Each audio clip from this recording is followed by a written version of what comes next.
Welcome to the A2 Show with Andrew Cass and Aaron Parkinson, bringing you the trends and topics that affect our lives the most: business, politics, fitness, family, and finance.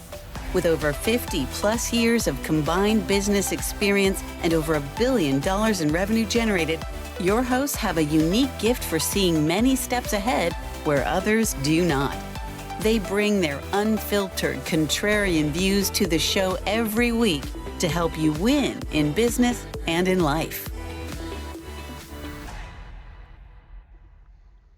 Aaron, how are you, bud? Number 2 here with the A2 Show. Number 2, but number 155, I believe, overall. I've got my hit list today, my man. We've got so much to talk about here today. And, I got some people that reached out and said, whatever happened to the yellow glasses you used to wear when we did Sales Velocity TV? And I said, hey, it's a new era and a new age. These are actually my real lenses if you're watching the show on YouTube. These are the real deals. I don't really have to wear them, but I've gotten used to them a little bit. What do you think? Glasses or no glasses, buddy? Well, first off, if you need to be able to see, we need to have No, glasses. It's not at that level. Please don't make me older than I am. It's not at that level yet. It's truly for reading. Yeah, I heard somebody say last week in one of the chats that I was in that 50 is geriatric, and I was like, whoa. Wait, TJJ. Whoa. I turned 50 last year, man, and I'm hanging in there. It was tough psychologically, but I've maintained a pretty good condition for 50, by the way, which I'll talk about my next modality here in a little bit. But how you doing, buddy? Good. I'm doing amazing. It's you and I were talking about this before the show. It's been a chaotic week, and I think for anybody that's really paying attention, to which isn't many. Well, it's less than it probably should be. It's way less than it should be. I have a feeling. There are definitely reasons to probably feel chaotic over the last week, and we're gonna cover a few of those, some current events this morning, and then we're gonna basically relay that into the topic that we want to discuss today. Right. But before we do that, yes, sir. I believe that you wanted to announce your newest acquisition. Well, since we do talk quite a bit about fitness and wellness and whatnot, I did finally make a long time. You have like these investments you want to make that are normal. Like for some people, it's a car. For some people, it's I don't know, art, wines, whatever. For me, I tend to want to build and collect fitness and recovery type things. And I finally got my cold plunge in, and I posted it on my Instagram page. Did a little tour. You should check that out. I did a little evening tour of my cold plunge the other day. I finally got one. I used to cold plunge quite a bit when I was working out at a gym in Miami that had it. It was the first gym in Miami that ever had a cold plunge. And I got into it then. This was 2018, 19. So I got away from it quite a bit. Now I have one on my patio, and I'm just having a blast with it. It's really fun.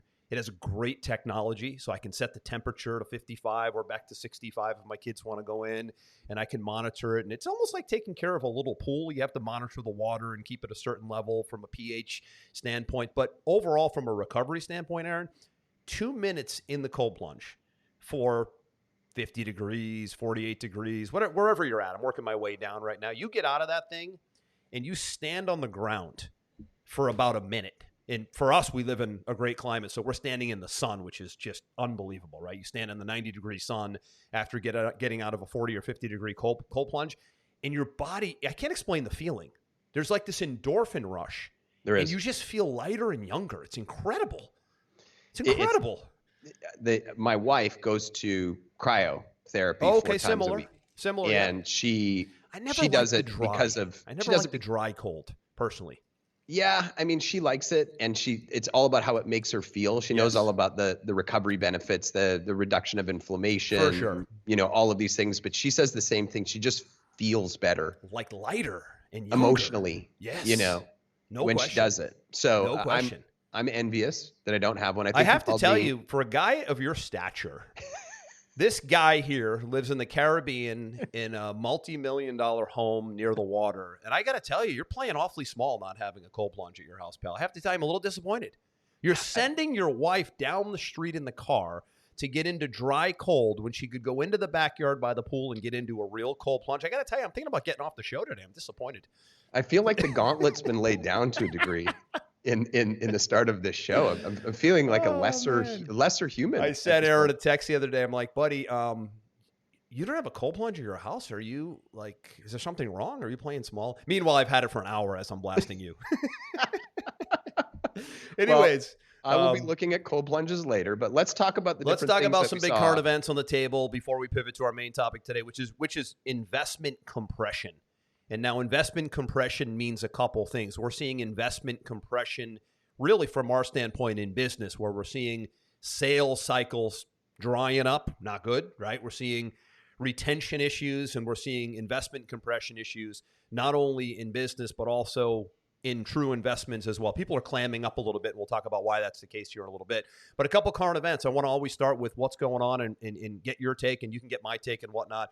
I've got three. First one is, Aaron, you're in the Caribbean, technically, right? Is Cayman Islands is considered the Caribbean, and I'm in South Florida. Right?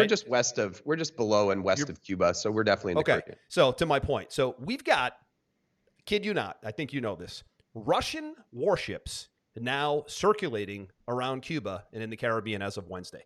I don't know if you're aware of this. So they're right in our backyard right now. Yeah, pretty concerning. You're going to talk about the CPI, Consumer Price Index, and then I'm going to talk about the debates coming up here, big debates coming up, starting the debate cycle here in June. So let's talk about number one. Aaron, you know much about the 1961 Cuban Missile Crisis? I'm sure you do. I do. Right? It's one of those things that I think, regardless of where, I ask Aaron because he's from Canada normally. So if you're not from the U.S., you might be like, I heard about it, but didn't really pick it up in school. But that was the closest we've ever come as a country to a nuclear confrontation. And I'm actually watching a documentary I'll recommend right now, which is phenomenal. It's called Turning Point, and it's actually the history of the atomic bomb and the Cold War. I started watching it about 2 weeks ago, and then this happened. Ironically, it wasn't because this happened that I started watching. It was really interesting, right? But interesting because the 1961 Cuban Missile Crisis this is a replay where they were setting up bases on Cuba back then. Now they're on warships. So they were on land then, and now they're in warships, and I don't know if this is showmanship or if they're just sort of flexing their warship muscles. They're to definitely say, flexing. Hey, they're United flexing States, keep sending $1 billion a month over to the Ukraine, and we're going to show you that we're not going to tolerate. What really is what it is. It's posturing, and the reason it's happening right now, which is concerning, is because the Biden administration just said last week that for the first time, Ukraine is authorized to use United States weapons inside of Russia. That's a very big problem. That was not the case before. So they were the I don't know if you call it a treaty or a contract or documentation that basically stated that the weapons are for in Ukraine. As soon as they transfer over the border to Russia, United States is now stamped in the war. Not good. So they think that this started transpiring since that green light was given about 2 weeks ago. So very concerning. And one of those ships does have some sort of nuclear capacity. I know it's that there's not nuclear weapons on the ship. At least that's what they say, right? Like they know, right? But there's capacity. So that's concerning. That's topic number one here. Yep. And definitely when we look at... Do you see them when you look out your window? No, they're a little too far for me. But we talk about the volatility and people's emotional state, which you have to remember is that there's no prosperity in times of war. It's a great quote. Yeah. I don't remember whose it was. I know. It's a really good quote. There's really only prosperity for those of the people funding the military complex, which is why a lot of this stuff happens, right? It's a beast of a business model now. It is. And so what happens is when people are afraid, they clam up, I think is the word that you used, and they don't spend money. And right now, in the last year, unfortunately, because I don't believe this administration has done a very good job of handling it. You have obviously the Russia-Ukraine war. Now you've got Russian warships in the Caribbean. You had, Palestine firing a gazillion missiles over at Israel. Then you had Iran getting involved there. Like this is a lot of. There's even a little China-Taiwan tension now. Yeah, probably not as much on everybody's radar. These other things are definitely on people more on their radar. Right. And people are concerned. They're saying like it feels like we're one bad day away from something pretty cataclysmic. It feels like we're like a next morning away of being not shocked if there's some sort of altercation that hits our shores, right? Absolutely. And you throw on top of that the fact that the border is opened. Like literally, it's not closed. And they're fighting tooth and nail to not close it. And they just keep blaming everybody but the fact that they basically passed something like 24 executive orders that undid border security 3-4 years ago. Different topic for a different day, but you add that to the mix. I mean, just wartime alone, what we're seeing with the tensions around the world. If I'm president, that's reason enough for me alone to secure every aspect of my country, because now we're vulnerable. Everybody is. And if you leave us vulnerable, you don't give two shits. And that's what's happening right now. Yeah. And we don't know if it's some type of nefarious orchestrated plan. Well, at this point, you'd think it feels like at this point, it would have to be, because just with war alone, just with tensions alone, just with fentanyl alone, we've got a 400% increase in fentanyl coming over the border. Just with the fact that women and children are being trafficked and gone missing, these things alone, you close it. You don't it's time for, put the politics away. We know you're importing voters. This isn't the time for that. This is a time to come together. It's a time for unity and safety. Not happening. Yeah. And that's where, you look at the next 6 months, and I think it really plays. It's actually 5, Aaron. I was looking at the math yesterday. It's 5 now. Okay, so it's 5 months away. Mm-hmm. So if we have this feeling, this general unease, this lack of safety feeling, what does everybody do? Andrew, what do you do when you feel unsafe? Usually play it a little bit safer, become a little bit aware of the surroundings. And when it comes to money, which is our topic for today, investment compression, right, as it pertains to your business, you sort of procrastinate and push things off a little bit. You want more stability, and that's what you're seeing in your business. So Aaron's seeing everything from the ad spend agency side of things. I'm seeing everything from the software business utility side of things, right? In the SaaS space, you in the agency space. So we see a lot of business owners throughout the day, day in, day out. We speak to a lot of people all the time across the world, really. And we're starting to see some trends that we haven't seen in a long time. And those are investment compression trends that are concerning. And so why we loop back to current events and world events quite a bit is because a lot of it stems from that. People are seeing instability around the world. They're seeing instability at home, and they're saying, that doesn't make me comfortable spending. So it starts to create a trickle-down effect, which is not good. Yeah, people are in that place mentally of, I need to have more cash. Yep. Maybe if they're going that extra level, maybe I need to have a different type of currency. Maybe it's gold, maybe it's silver, maybe it's Bitcoin, whatever. Sure. They're looking at their expenses. I've heard a lot of this lately. They're looking at their monthly subscriptions, their wants. They're starting to separate things into wants versus needs. And they're saying, I think I can get rid of this want for right now, and only focus on my needs and just shore up the walls a little bit. And that's not good for business. No, it's not. And that's the compression we're seeing right here. So that's number one. Number two, you were going to talk about the CPI, which I think is a good segue here. So consumer price index, you broke it down for me. I know how it works quite a bit from being in the investment banking world for a while, but there's a new number that you mentioned to me that just came out this week that I want to have you break down. Right. And consumer price index, I'm going to specifically focus on inflation, right? Is that we've been trying to curb this runaway inflation for the last couple of years, whether or not the banks and the governments have done the right things or the wrong things. I'm not here to debate that. The goal has been for everybody wants to curb inflation right now. And so the reports came out this week that the CPI is basically flat. And the expectation was that inflation was actually going to still be up even higher this week. And the report came back that it's actually flat. So we could actually start to see it flatten out or even potentially trend back down. And when that data initially came out, you saw a lot of positive sentiment. It was a positive piece of news that people needed. And if you actually were watching the stock market, you actually saw the stock market start to climb. Stock market's always a great reflection of people's emotional state, their confidence levels. And it was immediately trounced by the federal government coming out and saying, hey, remember that we were going to reduce interest rates? That was our plan for this quarter. Yeah, we're not doing that. We're keeping them flat. At least for now, right? At least for now. Yeah, and we're probably going to keep them flat for the rest of the year. So within the same 24-hour period, you had this positive sentiment offset by this negative sentiment. Right. And you're looking at the market right now, which is always a great gauge. You see Tesla's going backwards. They're having a rough time right now. Going backwards in stock price, you mean? Yeah, they've been struggling for a little while with stock price because of competition. Yeah, but it's more obvious right now. And when you're looking at the blue chip stocks that are in the marketplace, when you start to see blue chip stocks taking a beating, that's something you need to pay attention to because that's part of the sentiment. Right.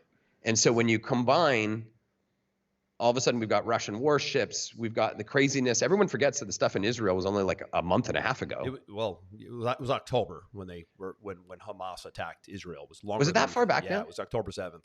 Okay, so so it's been about 6 months. It's been about 6 But months. that's a 6 month. But that's a 6 month war. Yeah, that's a very. By the short way, amount of time. America just they're involved in everything. So I mean, there's push and pull there. Should we be there? Should we not? Should we be giving aid here? Should we not? I mean, that's the friction we're seeing on college campuses. Absolutely. We're talking about history. History is a great way of sort of teaching you what may go on in the future, right? So this documentary I'm talking about, it's very Vietnam-like right now. What you're seeing on college campuses is exactly like what we saw in the 60s in Vietnam. That's what very we're interesting. seeing in Yep. Cuba right now is exactly what we saw in the 1961 Cuban Missile Crisis. So going back and looking at how all that happened, we'll put this documentary in the show notes. It's really good, Aaron. I mean, for people that like history, I like history. It's called Turning Point, and it's the history of the atomic bomb and the Cold War, as I mentioned before. But man, the similarities, 2024, I'm like, it's eerie. Well, and if you remember what happened after that space of time, interest rates went through the roof. They did. That was when we went into a big 22%. I mean, it was like 22% interest rate, 18% interest rates I remember that recession in the 90s because remember my dad was struggling then because he was transitioning from one business to the next, and he would tell me later in life that the recession was really hard on them, and that was I want to say that was probably 70s, 80s-ish. Well, it was in the 80s because Liz's dad, who owned multiple pharmacies and a mall and was a very astute businessman. Yep. Her mom often reflects, because he's passed away now, that he was on edge almost through the entire 80s where their mortgage rate was 23%. Oh, yes, exactly. And he was getting calls from the bank regularly saying, you need to put $100,000 in the bank right now, or we're going to foreclose on, we're going to foreclose on your house, or we're going to do this or that. So they were reaching out above and beyond the contracted payment saying, we need you to put this in, we need you to put this in. And she said she really believes that it's part of why he had a heart attack. Wow. And passed away, is that stress level was so high. And so if you, obviously that era was more of an extreme than the era that we're in right now, but there's definitely elements of it right now that are here. And the question is it going to creep up and get worse? Everybody's obviously hoping not, but that impacts people's buying decisions. It impacts their spending. It certainly does. It certainly does. And from a business standpoint, with mostly business people watching the show and us coming from Sales Velocity TV, where sales and marketing were our focal point at all times, we have to be, as business owners, we have to look at the sales cycles no different than an investment advisor looks at investment cycles. What investments are best for the times we're in right now? For us, what are the sales offers in the marketing campaigns that are best for the times we're in right now? Same kind of conversation, right? It's a conversation of adjusting to the times, adjusting your business, adjusting your financial planning, adjusting your health and fitness, so to speak, right, to the times that we're in right now. So that's what we're seeing, a lot of that right now. So yeah, warships in the Caribbean, CPI. Last current event point I'll make is big one here that we come back to a lot is, since we're in this election cycle, which by the way is 5 months out, is we've got our first debate on June 27th, Aaron. It's the most informal of the debates because it's the first time I've ever seen a debate happen before anybody's on the ballot, which is interesting. That seems odd. It does seem, I think it's because of the pressure of people wanting to see listen, at the end of the day, I think Biden and Trump are too old to be doing this. I mean, Biden is a step away from the nursing home. No, everybody knows this. Trump is in pretty good condition. He's out there campaigning, doing his thing, but he's 79 years old. True. I mean, I'm in the camp that thinks that post 75 you're disqualified, but that's neither here nor there right now. I would agree with that. I think what America wants to see, right? And I think it's more so for Biden. They want to see what is the aptitude of these guys before we officially put them on the ballots. But here's the outlier, Aaron. Here's the outlier. The outlier is we've got a third guy in the race who you and I talk about quite a bit, and he's met all the polling criteria to be on that stage. You need a 15%. You need 15% polling criteria to be on the stage, and you need it across multiple polls. And RFK is between 15, 17, 18, even 21% in some polls. CNN is holding the debate. CNN has said at this point, you're not allowed on the stage. in the United States of America. You've met all the polling criteria. Technically, he's also met the signatory criteria, which means you have to have signatures in certain states. He's actually on more ballots right now than Biden and Trump. They can't get on the ballot until they are formally elected onto the ballot at their respective conventions. One is in July and one is August. So actually, Kennedy is on more ballots at this time. He has and more has right met to the be there polling than they do. criteria to be on the ballot. And the Biden administration is on record saying 2 weeks ago that if Kennedy is on the stage, we won't come to the debates. What does that Aaron, say? where do we live? What happened here? We've got a third party. This is our choice, not theirs, right? This is unprecedented. You've got a guy who meets the criteria, and the current administration says if he's there, we're not going. As they just finished convicting the other guy for some business falsification records from 10 years ago with no victims. It's like, so talking about this Turning Point documentary, a lot of it started off with Stalin, Russia, communism. I don't see any difference than what's happening right now with the way they're playing the election in the debate game. That's scary. And that has people really, really concerned. People who are paying attention. Most people, like, they hear me and they go, you mean that's happening in America? I had no idea. Well, that's just happened. And that if you really understand that, so now you're starting to basically pull the rights of the people, and you're actually, the most precious thing in a democracy is elections and debates. Right. And if you start messing with the election and the debate process, you start breaking democracy. And that is exactly what is happening right now. That's very scary for this investment compression cycle. Agreed. And I think that if you and I are pretty, I don't know if we'd use the term libertarian, but we're definitely probably independent, conservative, libertarian. We sort of blend in that area. We're probably the furthest thing from liberals, I would say. But actually, there's probably some liberal elements of us. We're pro-choice guys. I definitely have some strong liberal elements. Pro-environment guys, and we want to see a clean earth, and we want to see less crony capitalism, and we want to see less corporate capture. So we're probably a good blend of all. Yep. The problem is, and I'll let you finish that in a second. The problem is today's Liberal Party or Democrat Party is the furthest thing from liberal. They're full-blown socialism, even soft communism at this point. So you can't compare it because it's not what it was. It's not the Kennedy Party. It isn't the Clinton Party, and there's not even remnants of it. Well, and what I was going to say about that is that, if we can't force the issue of, for example, getting Kennedy into the debate, then what's your next option? Well, look at who you might have been thinking about voting for. And if they're not willing to come and debate with somebody who's earned the right to be there, ask yourself, is this really somebody I should be voting for? This is the point, Aaron. Logically speaking, you're absolutely right. What you just said is, yes, to me, the credibility of that administration, our current administration, the White House, is completely gone. They lost a lawsuit for censorship. They refused Secret Service protection for the first time in history to Robert Kennedy. They said he can't be on the stage or we're not going. I mean, none of this is democracy as they claim to be champions of democracy. They have literally unwound every single democratic process that exists as values in America just in the last year or two. But you got to ask the question why, because what it sounds like to me is just fear. It, of course, is fear. It's agenda. Right. This is why else would you open the border as you have unequivocal evidence of human trafficking, of children disappearing, of drug use, of cartels, of people on the FBI watch list. I mean, there is a laundry list of reasons as to why you would not want to secure the American border. And because they're importing voters.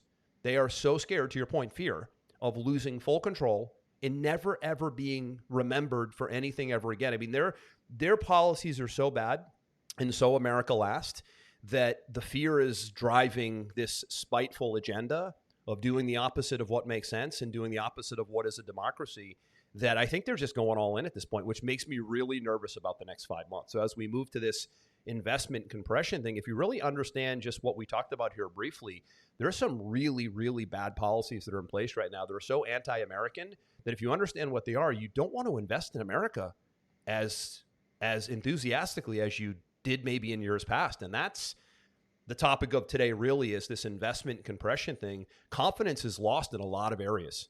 And a lot of what we just talked about here with war and just unwinding the election process and censorship and open borders, and we could go on and on and on. And you're like, well, that's not really the topic of the show. Well, it's because of those things that we're seeing investment compression and people not wanting to do what they would normally love to do in business.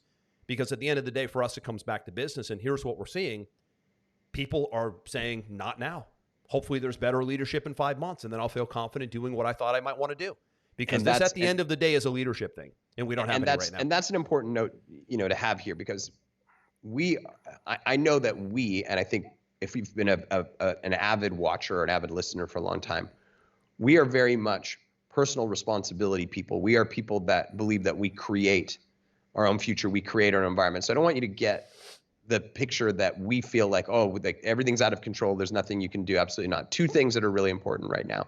Number one, it doesn't matter who wins in 5 months. It doesn't matter in my opinion, doesn't matter if it's the Republican Party. It doesn't matter if it's the Democrat Party. It doesn't matter if it's an independent in RFK. Whoever wins, there'll be a big exhale, and there'll be a renewed sense of optimism because we've got, whoever it is, and it's a brand new 4 years, and at least we know who it's going to be. And you're going to see, in my opinion, a big surge forward in optimism, in investment, et cetera, et cetera. But what happens between now and then is really, really important, because in business, 5 months it could be 5 years.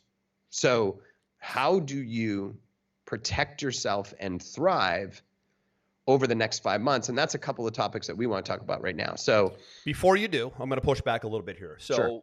Normally in years past, I would say to you, absolutely right. It's more important what goes on in your house than the White House. That's a saying that I've known for a long time that has always been tried and true. We are in a stage right now in the last 2 to 3 years where we've entered, and I just touched on two topics briefly. We have entered an area that we've never, ever, ever seen in American history. If anybody wants to debate me on it, you've got a front row pass on my show. We have never seen an administration censor its citizens and threaten Section 230 protection to social media companies to block information from hitting the waves. We've never seen that before. Kennedy sued the Biden administration in Supreme Court and won on that. That was a full-on censorship campaign. We've never seen an administration deny Secret Service protection to a candidate who's met the criteria. We've never seen an administration open the border, and we've never seen an administration who has no intention in peace talks to anybody at war around the world, just keep funding the wars. We are dead as an American if this administration is anywhere near the White House in November of 2024. Like, there will be people leaving to go join you in the Cayman Islands. It's that bad. Now, in years past, we've never seen this kind of damage, this type of collateral damage before. The last election, Biden, Trump, no big deal. Clinton, who cares? Hillary, the other one, right? Obama, back in the day, who was he going against? Mitt Romney or whoever it was. Yep. Back then, I agree with everything you're saying. But we've entered an arena. We've never gone so far down the path of socialism / soft communism than we've seen in the last 2 or 3 years. And we just laid out 4 or 5 examples right here that they're not even our opinion. They've broke the election process. They've broke the debate process. They've broke the border process. They've broke peace talks, and don't even get me involved in their social issues. It's insane. So we are at an area now where there are people who are getting ready to leave the country like you did if this administration repeats itself. And business-wise, Aaron, you just look at the mass exodus from California and New York, who, by the way, are mini examples of the White House. We've never seen more people leave California and New York to come to states like Texas, Nevada, and Florida than just we've seen. I live in Florida. I see the numbers.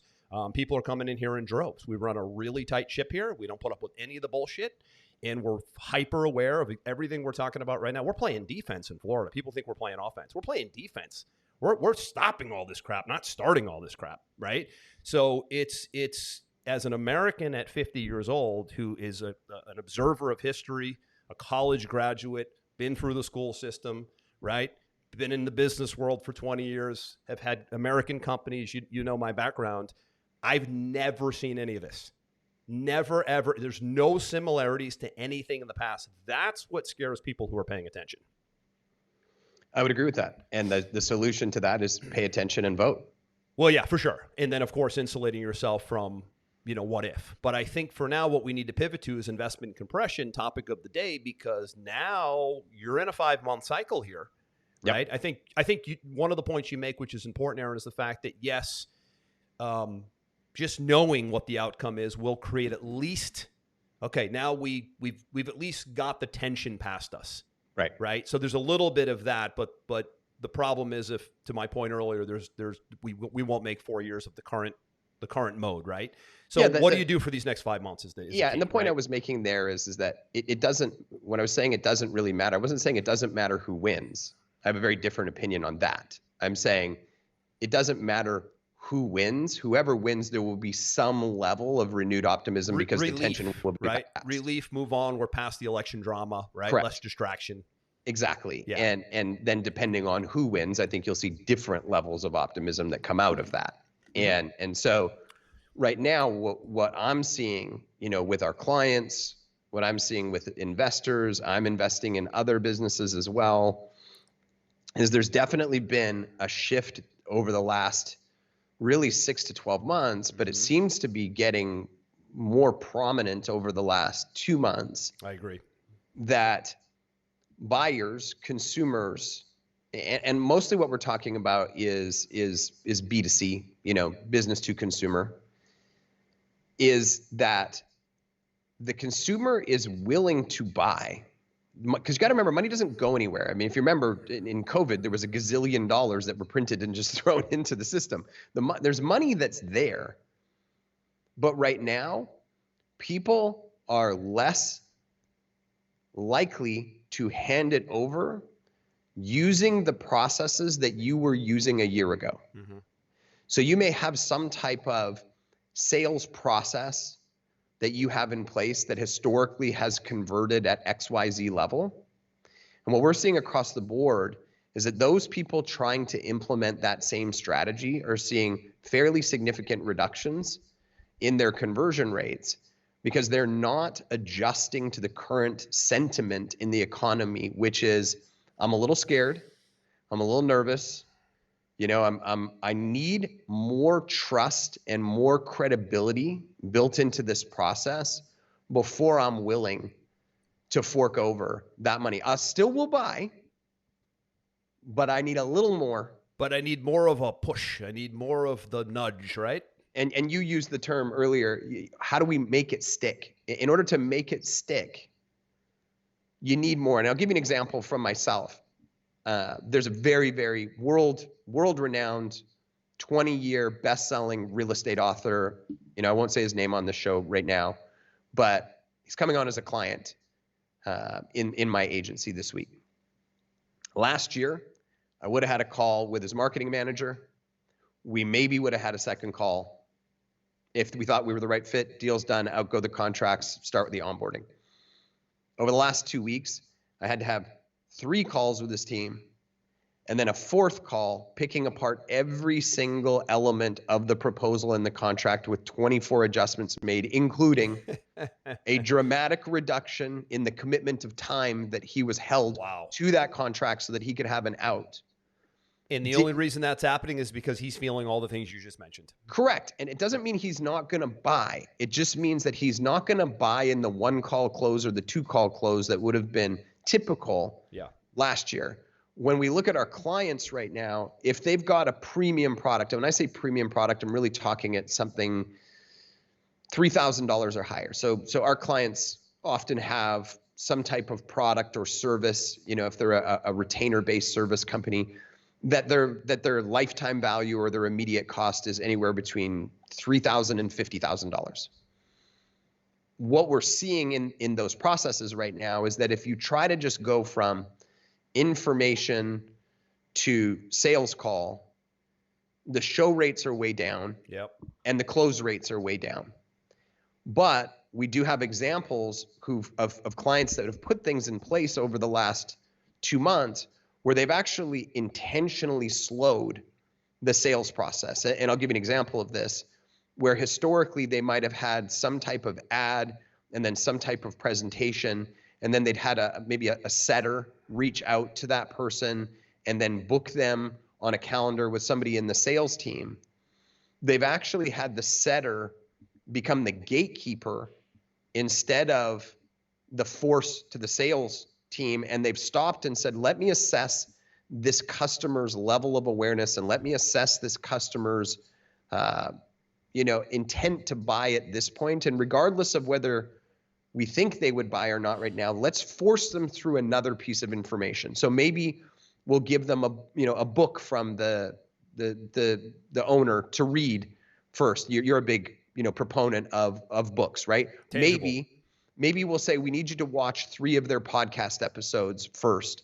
Maybe we'll put them on a demo or a master class for 3 hours first. Even if the person says that they're interested, it's about slowing down that process, and then they'll meet with them after. They'll reassess their level of awareness and intention at that point.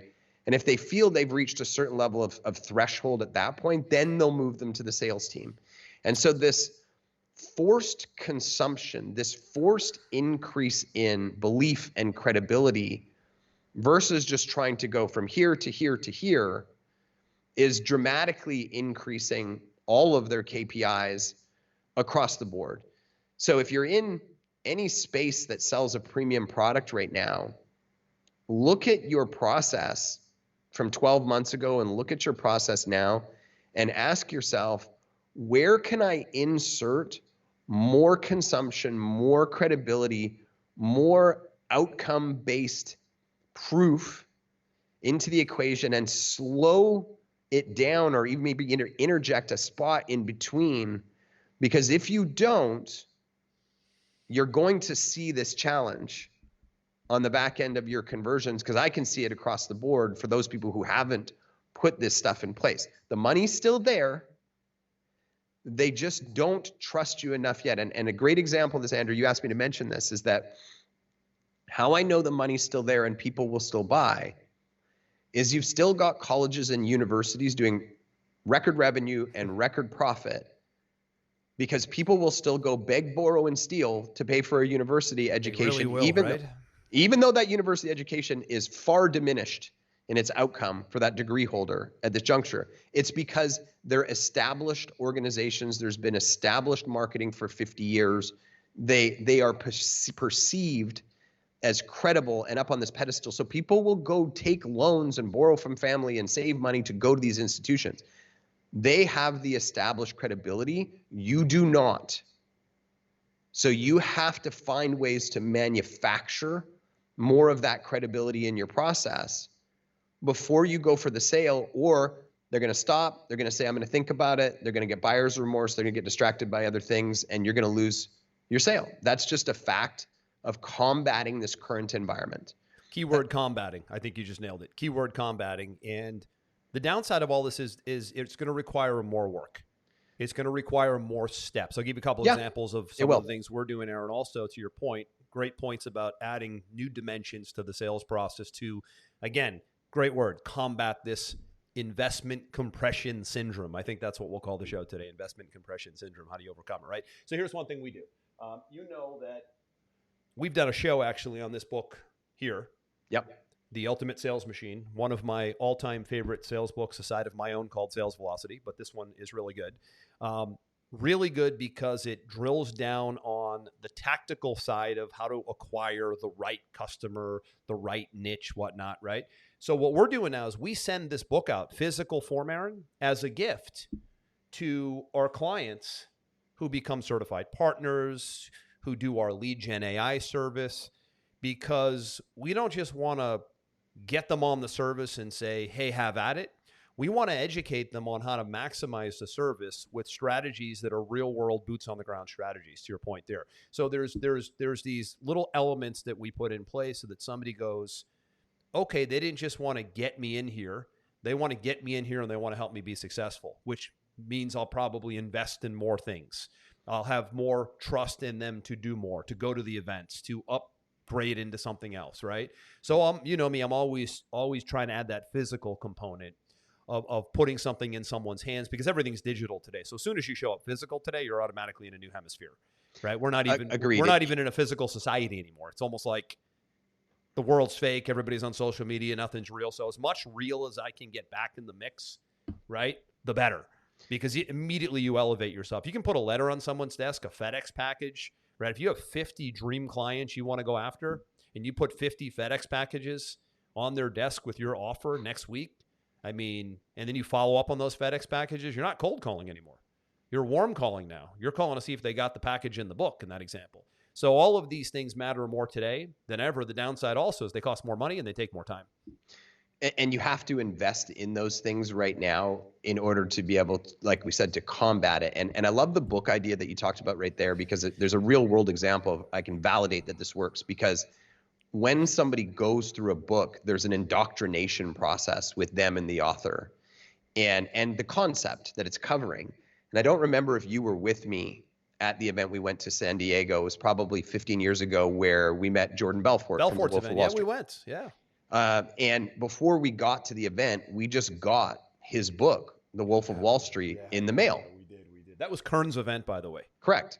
So Frank Kern did the event, had Belfort as the guest, and he sent us the book prior to the event. And it was, we did this. We're talking about it to this day. Remember the book they sent us before the event? That was, Aaron, that was like 2007 or 8. Yeah, I feel like it was a long time ago. Yes. And we didn't even know that Jordan was going to be a featured speaker at that event. We just got the book in the mail, and all it said was, make sure you read this book before you get to the event. Much like I'm talking about right now, Make sure you consume this piece of information before we're going to take the next step. Right. And I read it. I thought it was hilarious. Obviously, it was the pure movie. Entertainment. That was a novel. Yeah, and the movie was still years from coming out yet. Oh, yeah. But the book was, I couldn't even put it down. It was so ridiculous. Amazing. And we got to the event, and then all of a sudden, Jordan Belfort came on stage, and then Jordan Belfort launched his sales training program, a 6-month sales training program from stage at that event. And the conversion rates were off the charts. Why? Because I didn't show up to an event, see a guy, have him tell me a story about himself for 20 minutes, and then pitch me on a program. I'd literally spent 12 hours with that guy inside of his book before I met him. And then when I met him, I had him up on a different pedestal. And then when he offered me the ability to work with him and learn his sales training process, I could reflect back on all the things he was able to accomplish with that sales training process that I learned from the book. And it was a lay down sale at that point. And this is 2007, 2008, where you could get away with a lot less media. And you certainly could have easily got away with not doing physical back then. But today, I think you need to have a physical component. Well, and it's just what I was saying is that you have to figure out a way right now to get more forced consumption and more credibility in your steps and in your processes if you want to be able to combat this sense of uneasiness that is in this current economy, because they will buy. They just won't buy as easily as they did when they were sitting at home in front of their computers, locked down from COVID with money falling from the sky. Yep. That time is over. And we've got 5 months before we know how much that's going to be unblocked. And the great thing is that when there's challenges in the business world, and Andrew, I'm sure you could give me a couple of examples.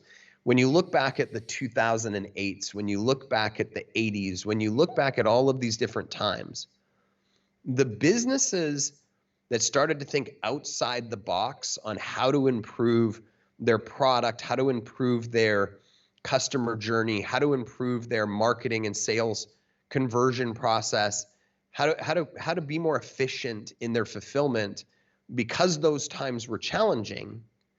Those businesses, when they came out the other side, many of them became massive success stories. Yeah, I would agree.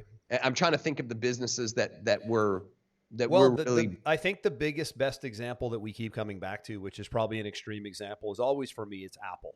Right. So back in 2000, 2001, where we arguably had the biggest NASDAQ tech crash in history, where the NASDAQ went to 5,000 and then it was at 2,000 in like 6 months. Yep. Right. During that time, that was a major example of investment compression, because tech was it was going down by 20% a day. I was in the investment banking business. It was brutal at that point. Right. So at that point in time, all these tech companies are either going out of business, or they're laying off half their staff, or they're going out and getting funding. And what is Apple doing? They're opening up physical brick and mortar Apple stores. Think about that for a minute. I always come back to this story because it's one of those stories that has stayed with me forever, is who's opening brick and mortar stores across the country where people can go in, engage, go to the Genius Bar, go to trainings, do all the things you're talking about, Aaron, right? Learn about things. Nobody's trying to hard sell. They're just giving you an environment where you can learn, consume, and engage with their staff, and everybody's dressed the same way, and there's a culture and a theme, and that creates a really great buying environment.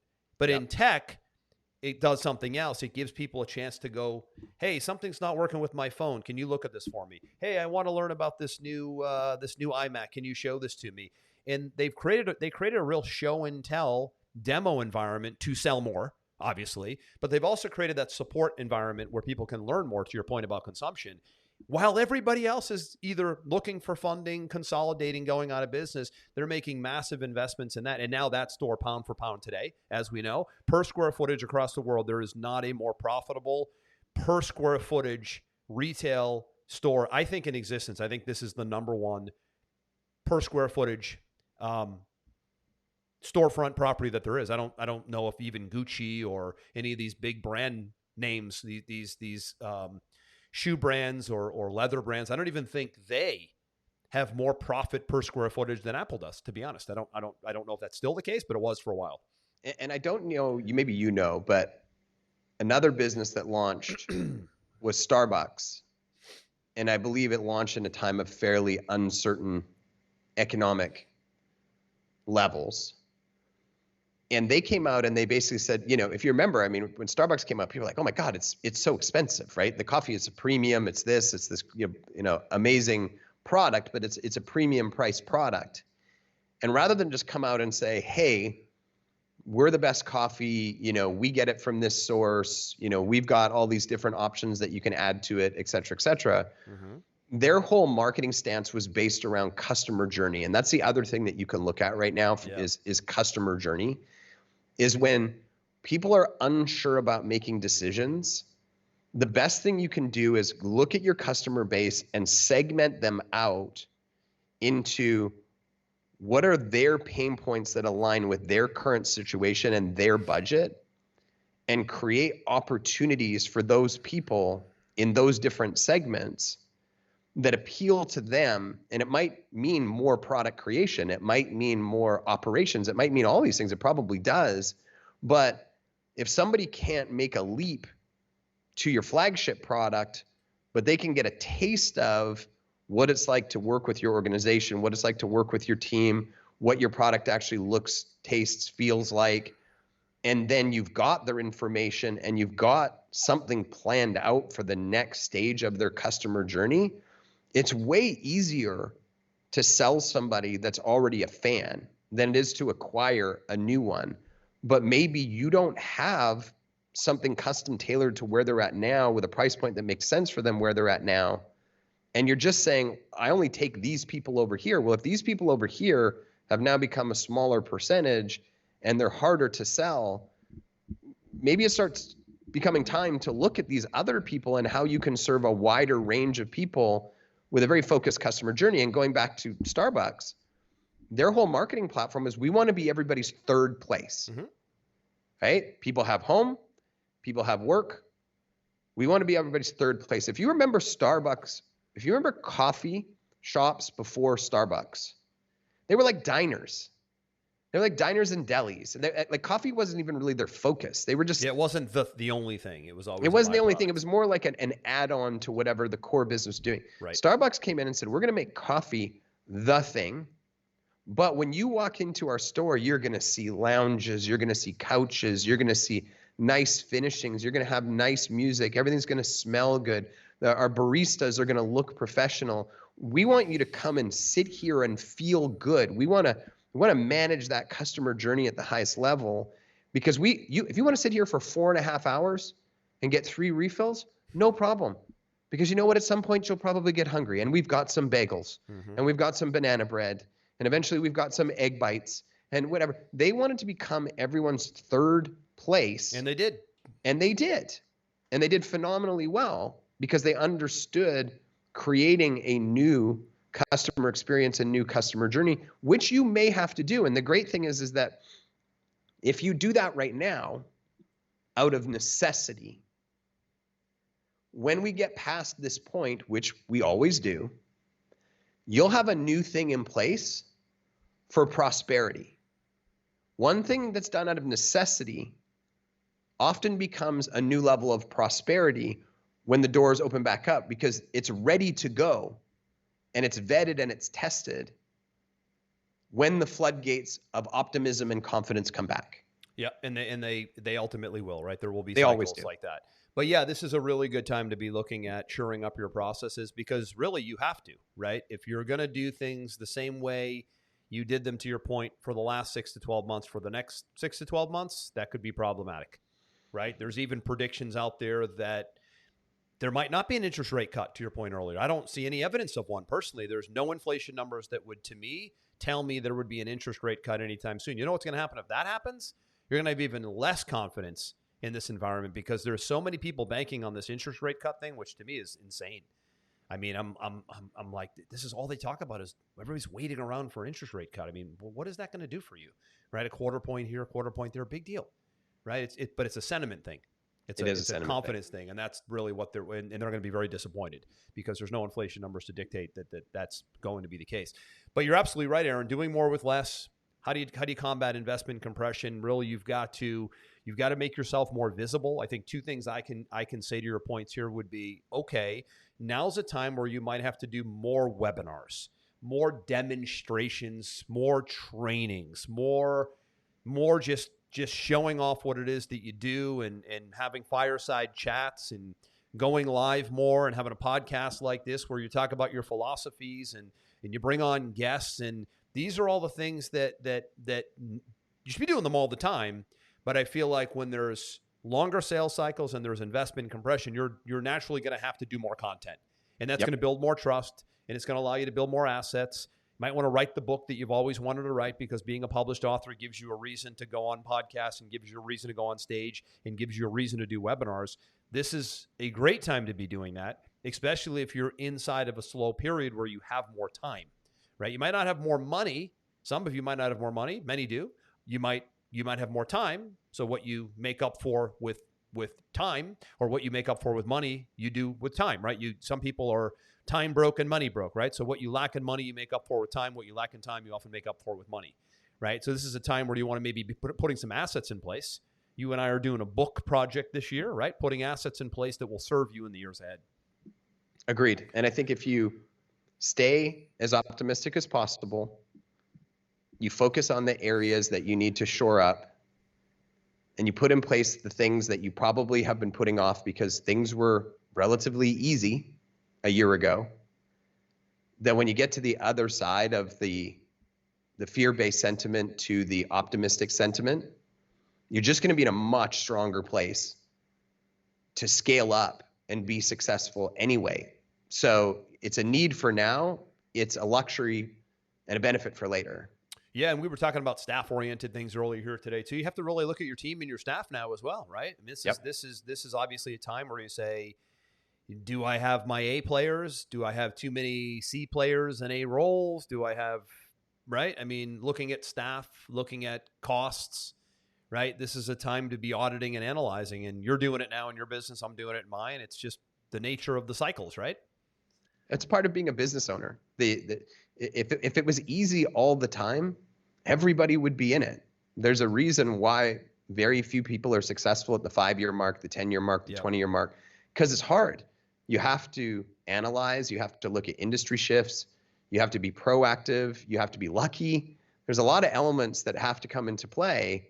You can't just sit there and expect that everything's going to work and everything's going to grow in this perfectly straight line, because if you look at any business, right? If you look at any business and you actually zone in close versus just stepping back and looking at the growth, you'll see that it goes zip, burp, zip, burp, zip, zip, yeah, burp, stair step incline, not a straight, right? Hockey absolutely. puck increase is common, right? Question is, how do you handle it, right? I think psychology wise, right? How do you handle it? We keep looping back to the way you take care of yourself will determine how resilient you are with the downturns that we're seeing a lot. We're talking about downturns today in investment compression because there's a lot of businesses that are seeing just that. They're seeing investment compression and they're seeing that downturn. So if you're taking really good care of yourself, self-care, and you're staying in shape, eating well, resting well, then you'll be more resilient to deal with what's inevitably going to come. And really, again, it's what we're seeing now with the circles that we're in, is we're seeing people talking about retention issues. We're seeing customer loss issues. We're seeing longer sales cycles. We're seeing this investment compression. That really frustrates the hell out of me, and I'm sure it does you as well. But Yep. I know that I'm resilient to it to some degree because I'm making sure I'm taking care of myself physically, mentally, nutritionally, right? If you let yourself go while your business may be going, you're going to be in a downward compounding spiral, which could get really scary, right? Because you don't want your health to go with it. And that is happening to a lot of people, is they'll let their health go if their business might be going through a tough cycle, right? I don't have time to work out. I don't have time to eat well.